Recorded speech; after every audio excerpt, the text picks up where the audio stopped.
filthy casual.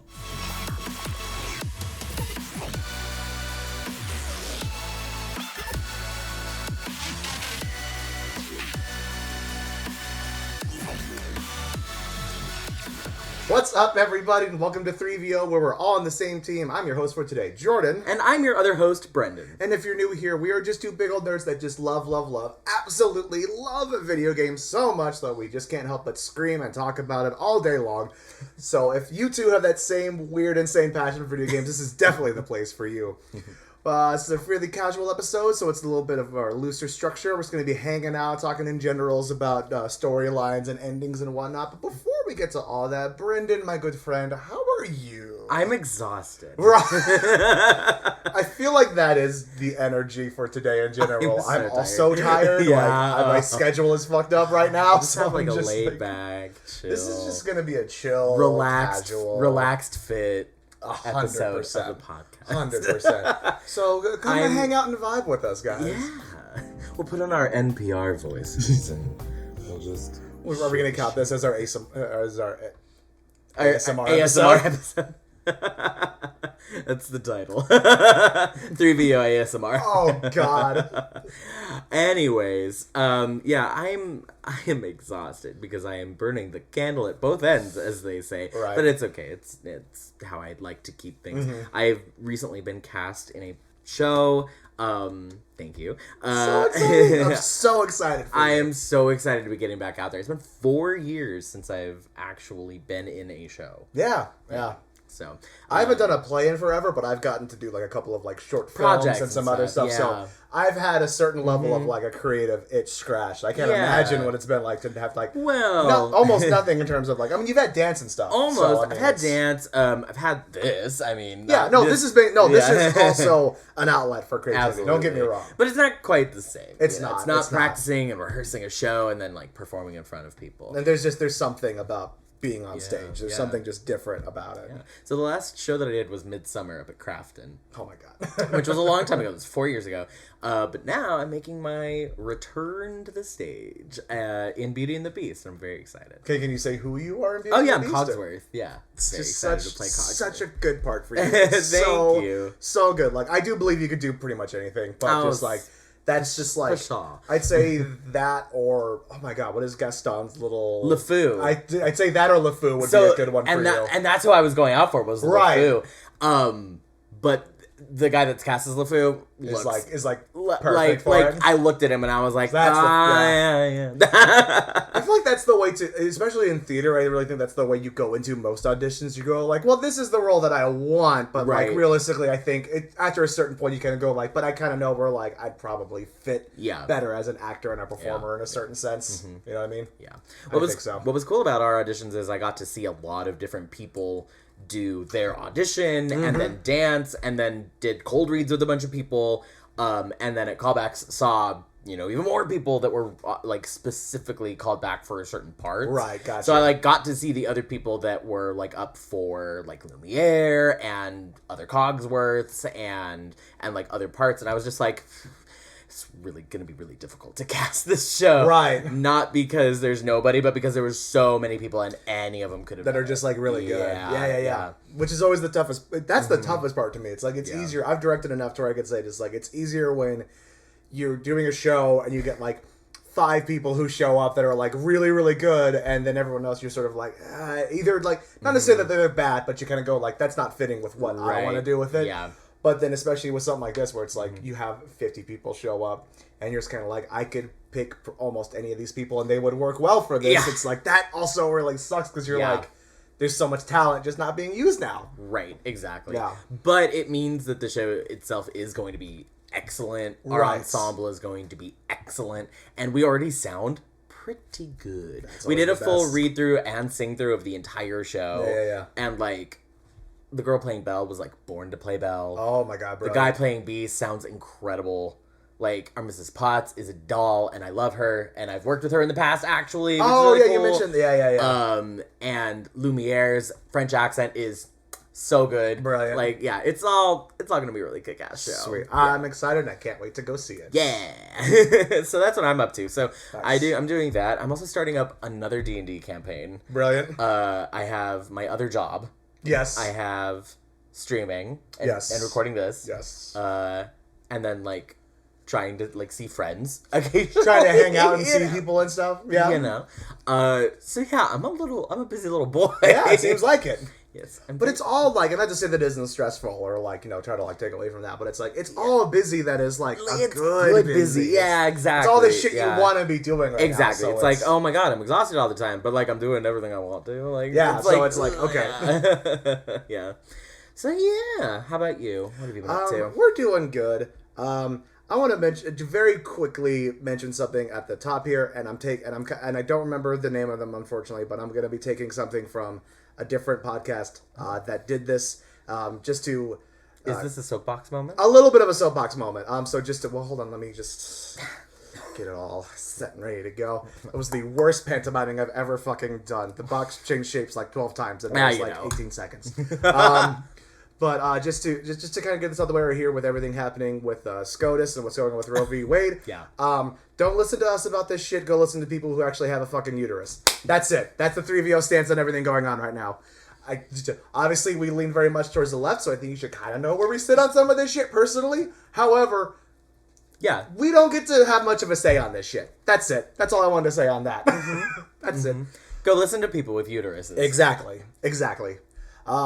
Other than that, just to switch gears completely. Oh, and also friendly reminder: men can have uteruses too. Yes.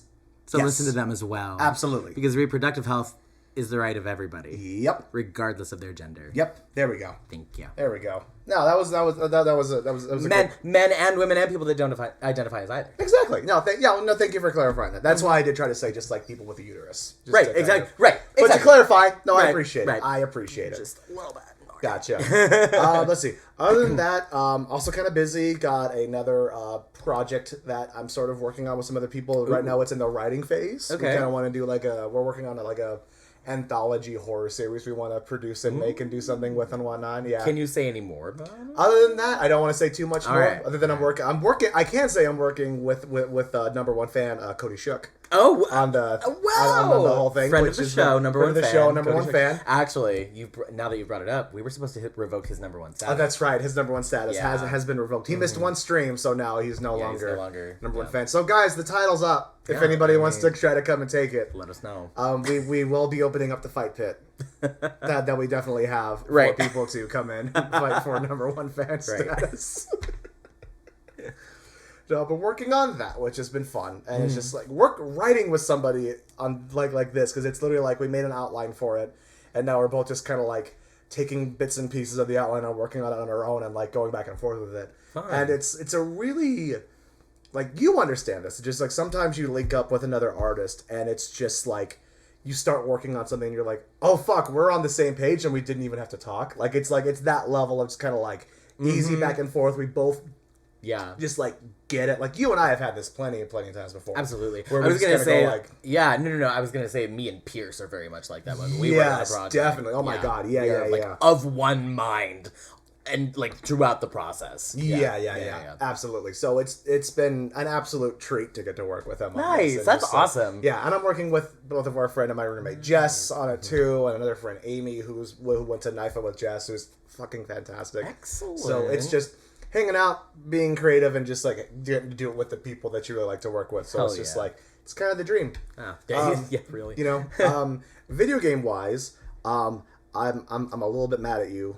You and Garrett both actually, in a certain sense, because you have gotten me completely fucking addicted to to Hades. Hades. Oh my God, why is that game so good? It's so good. It's so there's just I have found almost no flaws other than sometimes I get so mad I want to throw a controller. Now, see, But that is inherent to the dungeon, to the honestly to the roguelite Yeah. genre. I'm surprised that you like it as much as you do. I thought you would like it. Same. I thought that you would really enjoy it. Yeah. But not to the degree that you are, which I'm pleasantly surprised about. Yeah. But I thought you might find it all a little daunting because I Right. know that like large systems can kind of get overwhelming for you. Yes. Which is not a bad thing. No, yeah. Totally understand. But with all of the different boons and like managing relationships and the different like power-ups and things that you can get and like the things in the mirror and like all of the different currencies, I thought it might be all a little bit too much for you. Which I am so glad you're enjoying it, though. Which it was at first, but the game actually does, at least for me, it does pretty good about being like, about letting you kind of go like, kind of figure it out as you go along. You don't need to like get it all down at once. Like the stuff with the mirror, I kind of went like, oh, that's the function there, that's how that works. Okay. Yeah. And I'm kind of going at it where it's like, but especially since like it's a function in the game is that the restarting and dying over and over and over again is sort of inherently part of the system of the game. Yeah. And you get more details every time you have to restart. Yeah. It does, like, it's still frustrating, but it alleviates that stress of, like, well, I feel like I'm not getting anywhere or doing anything. Right. Where it's like, at least each time when I go back, there's reveal for characters, there's other stuff going on, like in that first area. I almost get excited to die. I know. So like, well, now I get more info. Right, so exactly. It's like, cool. And the way they're handling, like, the Greek mythology for it, too, is super fucking cool. Yeah. Just like, I love the way it's done. I'm just like, this is like the juiciest soap opera drama with old gods, like, and it's the fucking best, and I love it. And also the other thing too, and that I will admit to, is that just like everyone in that game is so attractive that it's just like, well, I just want to keep playing it because. And that also drives the relationship part of it too. Is that I'm just kind of like I am getting Dionysus, like that is happening. You can't romance Dionysus. Well, then what am I doing? So there's 3 characters you can romance in that game. Okay. Just like real quickly before we get into the meat of this episode, you can romance Meg, Dusa, or Thanatos. You can hold on. You can romance Dusa. Yes, you can. Fucking I believe incredible. I believe that the end of that is like she gets a little flustered and she's like, I just want to be friends, and just like flies away on you. I think so. I could be totally wrong, Gotcha. but you can fully romance Meg and Thanatos, and you can romance them at the same time. Ooh, which one's Thanatos? Thanatos is the god of death with the big scythe. Oh, yes. Thana Daddy. That's Christ. Fair enough. Okay, good. I just want there to be options. That's all I care about. Yeah, and also just like the artwork in the game is stellar. It's so good. Oh my god, it's so good. Yeah. And the voice acting in the game is also just like really, really fucking good. Absolutely. Like no one's a miss so far for me. No one's been a miss. No, they're all fantastic. Yeah. I'm a sucker for isometric games though. Right, that's fair. Sucker for isometric games. And just like it's just I get to Elysium and then I just like I get stuck there and I die. And that's the main thing. I can't get past like whatever I need to get past. I have gotten to Hades one time. Oh my god. Yeah. Once. Jesus. Yeah. And it was lucky. Right. Like I was super lucky. I had like a good build. I knew what I was doing. I felt good. I was like with my favorite weapon. It was like things were humming, you know. And then so far I really like the shield. The shield is like my go-to for fighting. The shield is really great. Really, really good. Garrett got through the first time I think with the shield. Yeah, that was like good.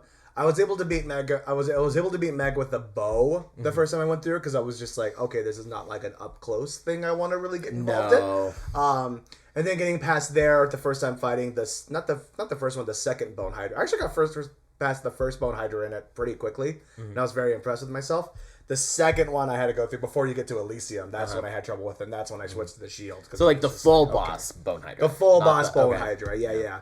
Not the one that it's like you don't even need to fight this one anymore. Right. The little ones. The little ones. Yeah, exactly. But they don't always show up. Those are just like random enemies that can. No. True. Yeah. In Asphodel. Yeah. But yeah, having a good time with it. Yeah. But having that like gamer guilt because I bought Tiny Tina's Wonderland and I haven't touched it since picking up Hades. Yeah, you know what happens. Like, I'll get back to you, but I also know that like that's gonna be me just like hanging out trying to do every side quest, and it's gonna be a long time playing Tiny Tina's Wonderland. So I'm just like, it's gonna get its time. It'll happen. I'll get back to it. Don't worry. Yeah. Alright, so now that all of our pleasantries are out of the way, let's get to what we are here to really talk about. So last week, we talked about the game 12 Minutes, Right. which was a great episode, had a wonderful time talking about it. Yeah. And But the main thing that we both kind of came to on that was that we talked about that while we enjoyed, like, I'd say probably like 95% of that game, the unfortunate thing about it was that the ending kind of left us... Yeah. I don't want to say wanting more, but maybe delivered in like a different way, like maybe a little bit cleaner, a little bit more polished, something like that. That last 5% was like The last really 5% was just like, important. like you were so really close to being important so 5%. close to being perfect, Yeah. like so close to being perfect. So I thought it would be a cool idea today to talk about like different video game endings that we either found like either similar as like wanting more from it, or just like ones that were ultimately like very, very satisfying and gratifying endings, and stuff see if like there's that. like some like through themes or like common things that we can say, like, oh, that makes a good ending, oh, that makes a bad ending. Yeah, I think sort of like this is what seems to work, this is kind of what seems to Yeah. make it kind of fall apart at the end there. But first, I kind of wanted to ask, just like for you, Brendan, in terms of like a story, what to you just makes a good story? Like, well, what are like the important things for you that like speaks to you in terms of like, oh, I found this story to be well made and well done? And I want like a good, like I want a bow on everything at the end. Is like kind of the main thing. It doesn't have to be like the ending that I was expecting necessarily, or even the ending that I wanted, but it needs to be wrapped up. It's like kind of, I think, my criteria. You know, like don't leave me wondering what happened, or don't dissatisfy me with the ending, because like 12 Minutes I would say has a bow on it. Yes, it's a dissatisfying bow. It's an unsatisfying bow. Yeah. It's getting hyped up and then getting socks for Christmas. Yeah, when you're a kid, socks for Christmas. I mean, when you're a kid, now if I get socks, I'm like, fuck yes. Oh yeah, that's true. You like socks. I do like socks. I do like a good pair of socks. I've given you socks. I know. Oh, I know. My drawer is full of just like goofy themed socks now. I'm just like, oh, I guess I'm this guy. Okay, cool. But anyway, so I thought about this, right? And it's one of those things, I think, where it's hard to like put a definition to it. Like, what is a good ending? It's hard to put a definition to it, but I know it when I see it. Yes. You know? Yeah, I know what it's you one mean. of those things. It's like, no, I get you. help me. No. I don't think you need help. I think what you said made total sense, and it tracks. Yeah, because I'm similar. Like, it doesn't even need to be an ending for me that I am like honestly. And I want to get into this too in terms of like, you know, satisfying versus intentionally unsatisfying endings and whatnot. Like, I don't even need to be like happy with the conclusion of my story. It just like you said, it all kind of needs to like, everything kind of needs to come to a head. Like, and everything, like nothing is more infuriating to me than finding out that there were things that didn't matter in the story you were telling me, and then getting to the end and being like, oh, so we just didn't need that there. That was unimportant. That was an unimportant detail. We didn't need any of that. Okay, you just wasted my time to get to this, basically. Like, why? What were we doing here? Yeah, like if your decisions in Mass Effect didn't matter or something. Yeah, if there wasn't a certain sense of like things coming together at the end of that series of that trilogy, and kind of going like, okay, well, I see how my steps led to this and this and this. Right. Then yeah, that would be kind of a fucking bummer. Yeah, absolutely. Like if you got to the end and it was like, well, it doesn't matter how well you did. Yeah, we're destroying the galaxy or whatever. Right. You know, yeah. there weren't like which is like at a certain point you will be boxed into certain decisions with games like that. Like we are decades away from it being like a completely open system for games to be like. Yeah. Oh yeah, like to where it's just kind of like, oh no, you could literally like make individually, where it was like essentially you'd be playing a D&D campaign. Right. Where it's like, if you're smart enough and if you understand the system enough, you could be like, well, no, let's maybe like try doing this instead. You know, just kind of like, no, I want to seduce Strahd instead of trying to kill him. Like, you know, just shit like that. Yeah. Where it's like, I don't even want to know what that DC is like, but... But yeah, but no, in that vein though, it's like, since you brought it up, it's like, I think Mass Effect to me is a very, very good example of... Right. I don't want to say unsatisfying, but maybe just like not the ending that we're used to with a story like that, because it's, you know, it's the hero makes the big sacrifice at the end, right? But it's like I'm always torn when I get to Mass Effect 3 because I'm just kind of like, I love it so much, but I hate that part of the game. I just like in a way because it's like you dedicate all this time and energy into this character, the relationships with other characters in the game, and just like getting a feel of just kind of like, this person feels kind of real to me in this space. So, and then it's also, because it's a game, it's an extension of yourself within the game as well at a certain point. Yeah. So then when you get to the ending part, and it's sort of like, no matter what you do, this doesn't go well for you. Yeah. Like, it doesn't matter which choice you make, Shepard's going out, unfortunately. So it's it's a little unsatisfying in that sense, but also like, okay, but you saved the galaxy. You know what I mean? So it's like, it says it's a sacrifice, but like, you're like the greatest hero that's going to exist like for a while, basically. Maybe forever. Maybe forever. Yeah. I suppose an unsatisfying ending would be like an unsatisfying ending that you don't enjoy, because that's two different things, right? Yes. Unsatisfying can be intentional and can be still a like good ending, I think, Oh, for right? sure. But separate from that, unsatisfying and like bad. Yeah. Like the end of 12 Minutes, right? Yes. I think is an ending that is both unsatisfying and unexpected, or like you couldn't see it coming. Yeah. Oh, yeah. Well, Or like you can't rationalize. It's kind of like, where and when did we take this hard left turn? And which is where I think a lot of times writers will get themselves in trouble, is that like they get caught up in the moments, kind of like, oh, I could do a big twist here. You know what I mean? Where as far as like, I think to use movies as a bit as a bit of an example, I think like the best way to do your twist is to make sure that like that's going to be your plan out the gate. Right. You know what I mean? Like because you need to leave the breadcrumb trail leading up to it. Right. Yeah, like use an example of like something like Saw. Like the plan was always that like, spoilers for Saw. The movie came out 20 fucking years ago. Plan was clearly always going to be like, dude was dead in the room with them the whole fucking time, and then everything else kind of works backwards from there. Right. Same thing with like a classic whodunit. You have everything set up for your right, and that you like have the trail leading to it. Right. Knives Out, Murder in the Orient Express, like stuff like that are really Death like, on the Nile. Yeah. Death on the Nile, very very good examples and stuff like that. Yeah. But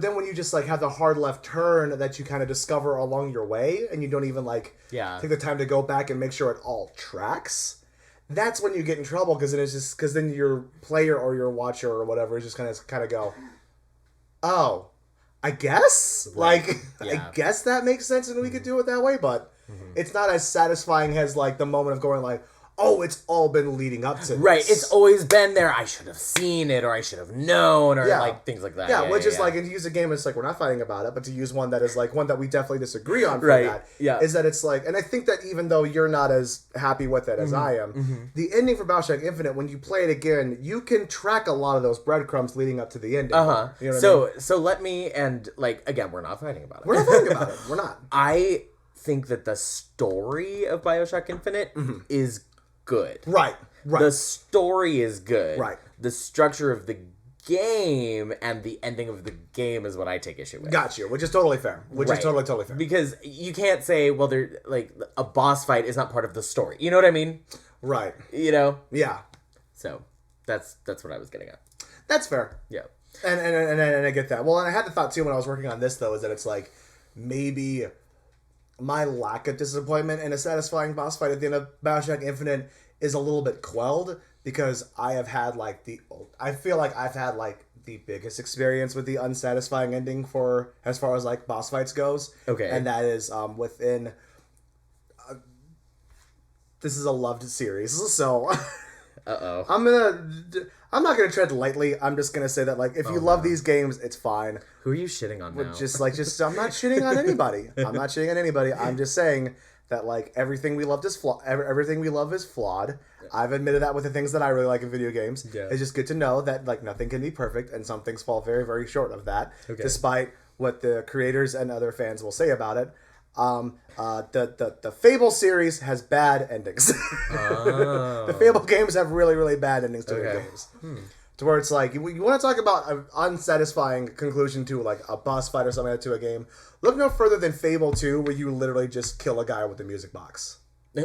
Well. And not even in like this is the item you need in the final fight with this guy kind of thing. And like literally you pull it out, the music is like cursed or some shit, and so it takes him out, and that's the end of the game.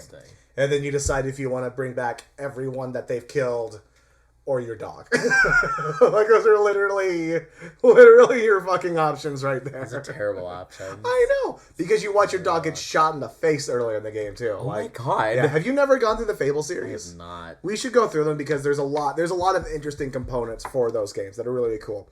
It was like it had been done before, but it was sort of like what popularized like the morality system in games and whatnot. Interesting. Because it was like Fable 1, it was literally, and throughout the games, it's like the aesthetic, part of the aesthetic is that it's like the decisions you make affect your character's appearance. So like if you go down like the righteous path and like are helping people and are doing good things, you literally have like these like little like sort of magical looking like butterflies that fly around you, and you get like a halo on top of your head. Whereas like if you go down the evil path, you literally grow horns, your eyes go red, and there's like flies buzzing around you and shit like that, and there's like an evil like presence that just kind of is always Okay. So there's really, really cool stuff in there, but just like in terms of like the ending and stuff goes, it's again, it's like you want to talk about one that like makes it feel like that like your decisions literally do not fucking matter. It is definitely within that game series. It's like, okay, well then why did I do all this prep and set up for, particularly for me in the third installment of the game, Fable 3, it starts so fucking good. It starts so good, Brendan, and then by the end of it you're just kind of like, god damn it, why did you make this your ending? The game starts with you as the brother to the king of this realm, basically. Okay. But your brother is not loved.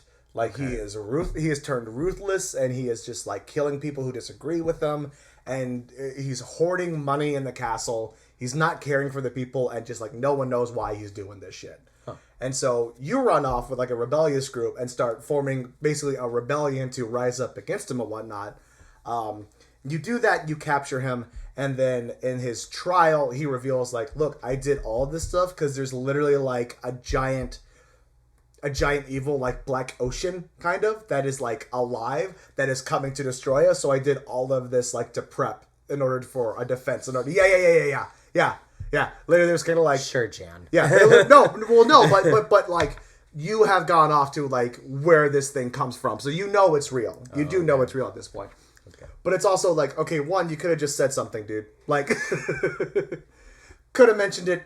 Could have said something like, this is a realm in which that like magic, ogres, giants, like all this stuff exists. So it's not like we just like not like people wouldn't take the fucking leap to go with you on that. Right.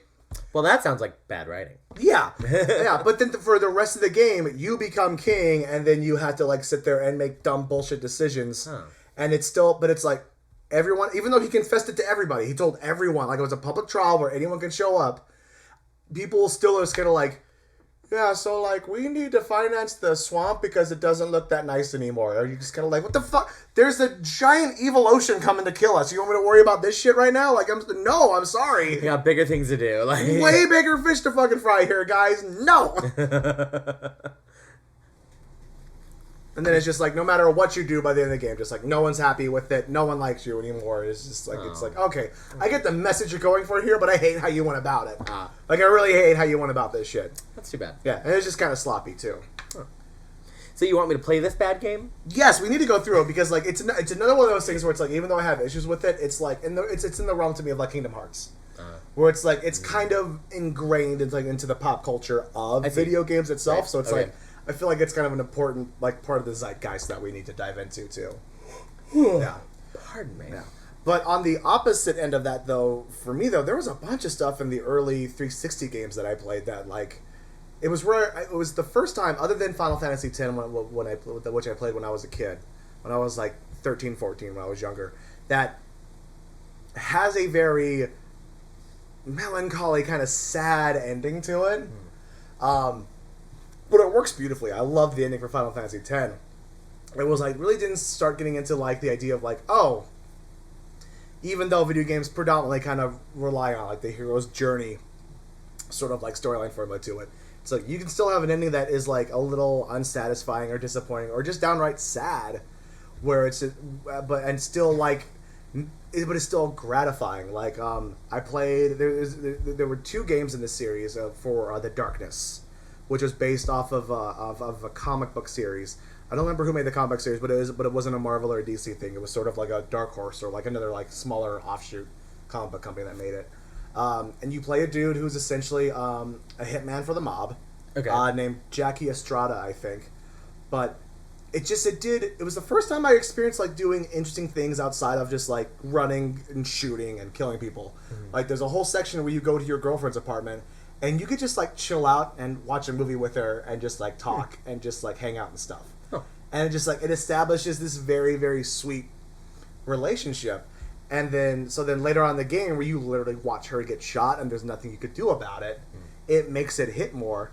And then the last part of the game is you making a choice that sacrifices your soul to this darkness that has taken you over, and now it owns you. But then before the game goes to credits, you have like a sort of like heavenly flashback kind of thing to where you're back with your girlfriend. You're on the couch, but it's outside with like sun and like clouds, stuff like that. And you get to like have a moment where you apologize for letting her down, and she says she kind of explains like there's nothing even like to forgive and whatnot, and then just says like, I'm sorry, Jackie, but you have to go. And you say, I don't want to go, I want to stay with you. And she just goes, I know, but you can't. And then it just sort of fades to black on you, and you're just kind of like, what the fuck, man? Like, rough. Like it's super rough, but it's also like that like, especially for that time in gaming, and for it's a first person shooter through and through, and for a game like that to like intentionally go with like, oh no, like we're gonna tug at the heartstrings here, and we're not gonna leave you on like a high note at all. Like I really appreciate like what that game did for stuff like that. And it's one of my favorite game endings, just like in general. I love how it ends. It's like it's in vein with like something like the first Last of Us game, which we are gonna make you go through on stream at some point. It's gonna, or maybe not on stream. But it's like there's a lot of stuff in Last of Us that I don't know if it's stream friendly. Oh yeah. Yeah, I'm not sure. I'm not sure. I don't know. JK. Just like, or maybe we just do it as like a gameplay series or something that we can put up on YouTube. But like, I want you to go through it. I want to like document your process of going through The Last of Us, at least the first Last of Us game. All right, candy. But it's just like, but it's another one too, where it's like the ending is not satisfying. It doesn't make you feel good, but it's like right. But it's satisfying in the sense of just kind of like, oh, everything was tracking and leading to this. Right. Everything makes sense, kind of like. It's that bow you talked about. Like everything makes sense leading up to this moment, right? And it's very, very satisfying, right? It's just like the end of Mass Effect. It's like you can see it coming. You know, sacrifice is a major theme of Mass Effect. It's a huge theme throughout the whole original trilogy. So like I feel like it's like you understand it, right? It's like well, okay, yeah, that makes sense. That's the end of the story. Is the major sacrifice that Commander Shepard makes. Yeah. In Mass Effect. You can stand by it, you can defend it, right? Yeah. But some endings, it's hard to, like, defend. It's like, I don't know why it ended like that, too. Yeah. Like, I know you didn't play it, but I played through the second Outlast game, and that ending is just like, well, like, granted, there's, like, 3 endings, and I only got 1. Okay. But it's like, it's a very, just sort of like, oh, I guess we have to end the game now. So this is like, I guess we're done now. Like, pretty much. Like, have you ever had that feeling where it's just kind of like, video games or a book or a movie where it's kind of like, oh, we're done now. We're done. Yeah. Oh, that's it. Oh, okay. Like this shouldn't feel like leaving the DMV. You know what I mean? So so that's it. You can't do anything. Okay, I'll just go, I guess. Yeah. Like that's it. Yeah. Clunky. Okay. Thanks. I don't know. Like, what do you want me to say here? Yeah. Like, yeah. I'm trying to think of a game that kind of like fits that bill. I'm coming up short, but I know what you're talking about. It's like, it's that all of a sudden we're done. We've ended it, and we're washing our hands of it, and we're walking away, and it's like, yeah, we're not going to talk about this anymore. We're just like, if you're left with questions, especially, like what happened to so and so, what happened with this, like, what are we doing here? That's unfortunate. But even then, I feel like you can leave a lot of those questions sort of up for interpretation or for like further research if you want to. Like stuff like Limbo and Inside, to me, are prime examples of just kind of like you in that game, kind of with like a lot of guesses for what's going on. Like Limbo, it's in the title. It's Limbo, so you can assume like you're in some like between death and reality, like kind of a thing there and whatnot. But the game never tells you that. The game doesn't really tell you anything. It doesn't tell you anything, as my so, like, thing, if you were expecting to get some more out of the ending, like, that's on you. No, I know, but that's what I love about it, though, because you're just kind of like, because it's like you have to go to like the description of the game to be like, oh, it's my sister I'm looking for. You know what I mean? Like, it could be a girlfriend, it could be just like a friend. Like, but no, it's like that's the only way that it establishes the proper relationship between those characters. But even then, that character never gets a voice. We never like hear like why we're looking for them, like how we got here. Like we presume the character killed themselves or something to get to this other realm. But the same thing with Inside. Like, there's 2 endings for Inside, and neither one of them are satisfying. But I love it. Which to one's fucking Inside? death. It's the same company. It starts off you're just a kid in the woods. You're running from dudes with flashlights, and you end up in this like weird facility that is just like has like clones and like weird experiments and like mind control shit going on. We were gonna cover it for the podcast at one point, but I don't know. But we ended up not doing it because I don't think you end up playing it. I would recommend you play Inside. Okay, it's a really, really, really. I'm not opposed. Same group that did Limbo, so it's like, you know, it's ambiguous. The game doesn't like tell you exactly what's happening. It's again up for interpretation, but it is interesting and like masterfully made in terms of like being a really, really fun and interesting platform, like side-scrolling platformer. So yeah, cool. Highly recommend that one. Yeah, totally. Yeah. So then, what are some other games with like really, really good endings? And can you point to anything that's like, yeah, that makes it a good ending? Yeah, I would say like sort of going back a little bit more into the mainstream era. I'd say the first 4 mainline storyline Halo games. Okay. To me are predominantly pretty satisfying. Halo 1 is classic hero's journey. You know, you blow up all the bad guys at the end of the game, leaving us with the final line. It's kind of like, no, the fight's just getting started in order to establish like, oh no, there's still more coming, but like, you know, evil has been conquered in a certain sense. The bad guys lost, the good guys won. There's a simple formula. It's gratifying, it's satisfying, but set in an interesting new realm of it. So it does enough to keep you interested and peeked in for when we go into the future games. 2 sort of just sets up the next part of the series. So like it's cool and I like 2, but just like it is there to sort of like it suffers a little bit from that like trilogy thing where it's like when you know you're making a trilogy, like the second one is sort of there just to get us to 3 sometimes. Like the middle child. Yeah, it's like, and it's not that it's bad. It's a great fucking game. I love Halo 2, but like it is story wise, it's like okay, we're setting the work to get to this one. But then Halo Reach, which does the really interesting thing of being a prequel to a series, but still being really, really interesting and answering a lot of questions, but also having a really sad and arguably unsatisfying ending, because it's for Halo Reach, you're set in the world before Master Chief starts doing his stuff. You're part of another Spartan team called a Noble Team, and you're brought in as the 6th Spartan on the team. And it's like, so Spartans in the Halo universe are sort of like the dark, like Black Ops section of the military in this sense before the Covenant show up. It's like they were doing like kind of shady shit like before everything happened with the Covenant, but then like once aliens started attacking, they were like, oh, we need these guys to go fight those people with like far more advanced tech than we've ever been used to. And so there's a lot of like, you know, if you looked at any random Spartans like history of like the military, it's all like you see the classics, just like it's like all marked out in black, like you get like and the maybe 60,000, like you just get like random shit. It's like but you join in as the Spartan who was like, other Spartans look at this guy and go, that's a shady motherfucker. Like that's a dude who has been involved in some dark shit that we don't even fucking know about, and we're the Black Ops of Black Ops. You know what I mean? Like, but basically throughout the course of the game, and it's broken up brilliantly, these little acts, where it's just kind of like you slowly watch your team members either get killed, sacrifice themselves, and ultimately ending in your death in the famously called the Lone Wolf mission at the very, very end of the game. The game has ended. You've gone through the credits of the game, but then this other section pops up where it's you as Noble Six, just like in this open desert area on this planet Reach, and you just start walking, and then the Covenant aliens just start attacking you, and it's just, how long can you survive here, man? Like, how long can you go? And it's like, it can take you 2 minutes. I've done a run where it's like I've been able to last like an hour and a half on the end of the game, but ultimately you died and you watch yourself get killed by these aliens.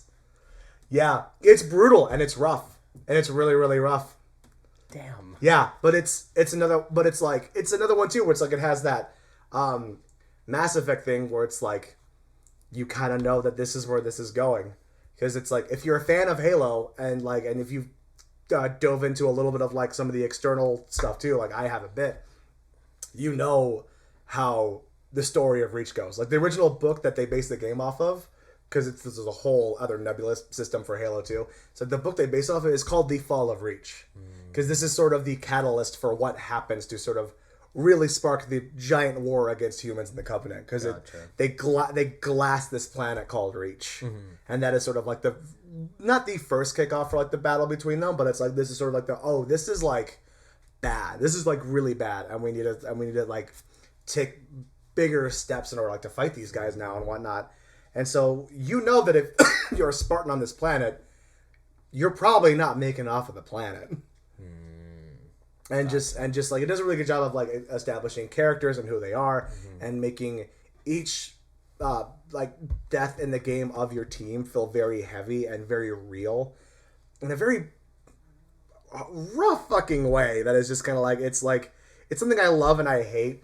And it is sort of like my own like personal, I don't know, weird sadism emotionally, I guess, where it's like I kind of like that feeling of going like, no, like, and like getting really sad when something, because it's like I know the process of like trying to get elicit that response from somebody. So it's like, right, like I'm very sad, but I'm also like fucking well done. You know what I mean? As a consumer, you're sad, but as a creator, you're like, okay. I see what you did. That was fucking good. Nicely done there. Yeah.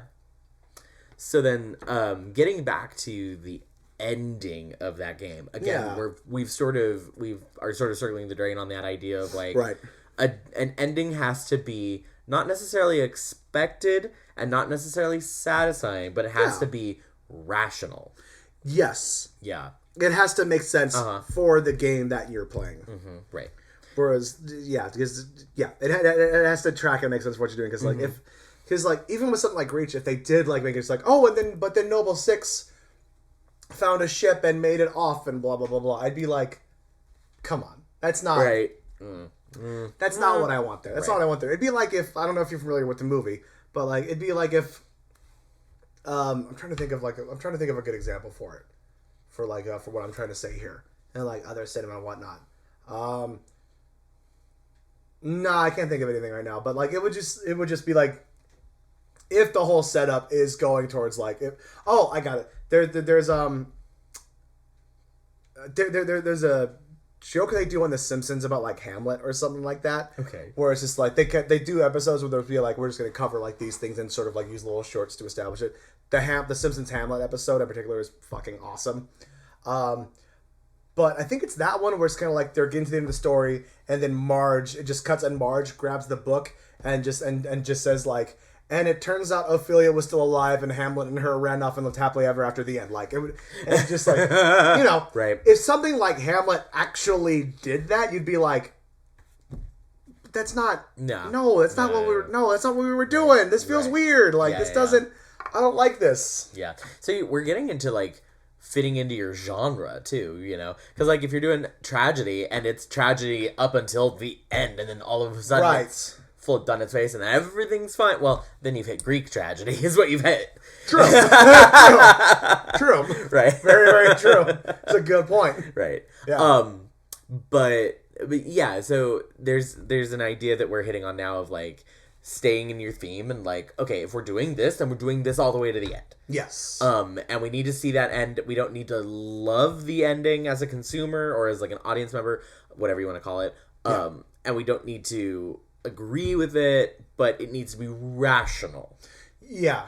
Yeah. Because like there are rational for the world that you've established. Right. Because there are like better and worse endings, but what we're talking about is like bad endings. It's like, this is incongruous. This doesn't work. Yeah. Kind of endings. Yeah. So are there any other notable games that you can think of that have that, like, you can point at and be like, that's a bad ending. Like, that was bad. That's a bad ending.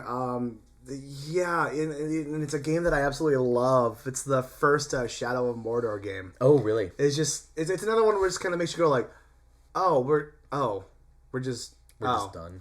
Okay, cool. Because like everything leading up to the ending of that game is super, super fascinating. You learn that in the game, your character is possessed by the spirit of the elf who created the ring for Sauron in Lord of the Rings. Like, you find out that you're like the smith that like made that for him, unintentionally knowing that that's what it was gonna be. And you but literally right at the end of the game before you fight like the final boss for the game, which isn't Sauron, it's another like. I think he's called the Black Hand. It's been fucking forever, but it's another like higher end like part of like the Orc army and stuff like that. He's like a high end like mage, I guess, in the Orc army. Is how I would say it. Well, one, that final fight with him is literally a fucking shitty QTE. No. Which sucks. Which is just like QTE. I personally don't have a problem with QTEs if they work well. Like there's a good one in the 4th Resident Evil game where there's a section where it's you're fighting a dude that the character Leon Kennedy knows from like previous missions outside of Umbrella that he has worked on and whatnot. But he shows up on you working for the bad guys now, and so it's like you fight him later on like a normal like just like shootout boss fight kind of thing. But in this one, it's a QTE event because one, the QTEs are a bitch in this section. Like it's not like it's an easy just like push A now, push B now. It's like no, you're like sitting there doing it's a knife fight and you're sitting there doing like combos like to block and like do certain shit. So it's like it's still satisfying and difficult. But it's also sort of like a big info dump moment, so you also need to be paying attention to what characters are saying. Oh. And with QTEs, with the QTEs in that section, they break it up easy to be like, right now we're establishing information for the player, and now is when we're doing gameplay for the player. So it's really well established and set up there. Whereas like for Shadow of Mordor, you get an info dump towards the end of the game where the bad guy kind of goes like, hey, did you know that, like, it's kind of Ghost Guy's fault that you're dead? And that, like, he kind of set shit up on purpose for you to die because he needed your body to come back and whatnot. And then you do a bad QTE, and then it's like you and the spirit of what's-his-fuck just kind of going, okay, and you look out at Mordor, and that's the end of the fucking game. And you're just kind of like, what? But nothing, what? Huh? Like, you're just going to sit there and go, like, okay, you literally gave me all of this stuff at the last 20 minutes of the fucking game, and I don't get to do anything with it. Like this is where there's no interesting wrap up. Was there other QTEs prior in the game? A little bit, but it was like little moments in like battles for like finishers and stuff like that. It wasn't like sure, yeah. It wasn't established that just kind of like other fights will be primarily because I was gonna say QTE events. Shadows of Mordor is like primarily like a combat game, right? Like a Souls game. It's literally it's the same system for like Arkham, for like the Arkham Batman series. It's literally the same like combat system as that. Okay. Yeah. Okay. But just like in an open world, right? But it's still so a little bit Dark Souls. That's in that sense. It's like real time, like martial fight. Oh yeah. No, it's not like turn based. It's not like it's something like that. It's So to throw in a QTE at the end of it is also really unsatisfying. That's really which is also where it's kind of sucks that we're only talking about it now towards the end of it. That I realize it's also the thing that is like particularly difficult for video games too, because it's like not only does your actual like story ending itself need to be satisfying, but your gameplay ending the also player has to be experience also too. needs to, absolutely, because you need to hit on both fronts as a player and as an audience member consuming the story. Yeah. Right. Which is kind of what we touched on when we were talking about BioShock Infinite. A little bit, because I can say like, on one hand on the story, like I'm satisfied there, but like as a player, I'm unsatisfied. Yeah, so, which is I will say I think like a shining example of that for like the two meet perfectly. Even though I didn't get to play it, I had to watch gameplay for it. But you would probably be able to say is that the ending for Breath of the Wild, I think, is a good example of like watching those two things just like come together kind of perfectly. Yeah, I'd say. I'd say because like again, I just watched it, but that moment of just like the final fight you have with the final form of Ganondorf, of just like you flying up with the light arrows and shit. It's just like one. Tell me you've ever felt more badass than that. Like, well, come on. Here's the thing. That end for like Legend of Zelda is like pretty standard. Like, but for sure. But I've seen, because I'm a Game Grumps fan, I've seen other Zelda games that try to do that ending, and it doesn't seem to hit as well sometimes. No, I think I think that the Breath of the Wild ending does hit pretty well. Yeah. I think for me, it's Breath of the Wild and Wind Waker, or like. I was gonna say again, just like I've only watched it, but just like in terms of just like that satisfying, just like yes, like it's perfect. Exactly, and that's what I was gonna say. I was gonna say that the Wind Waker ending is like the one for me. Awesome. Like the Wind Waker that ending awesome. is so good. That if I'm gonna ever play one Zelda game, I'm gonna play Wind Waker at some point. Oh, for sure. I want to do it so bad. Do it. Let's do it. I'll do it. I'll do it.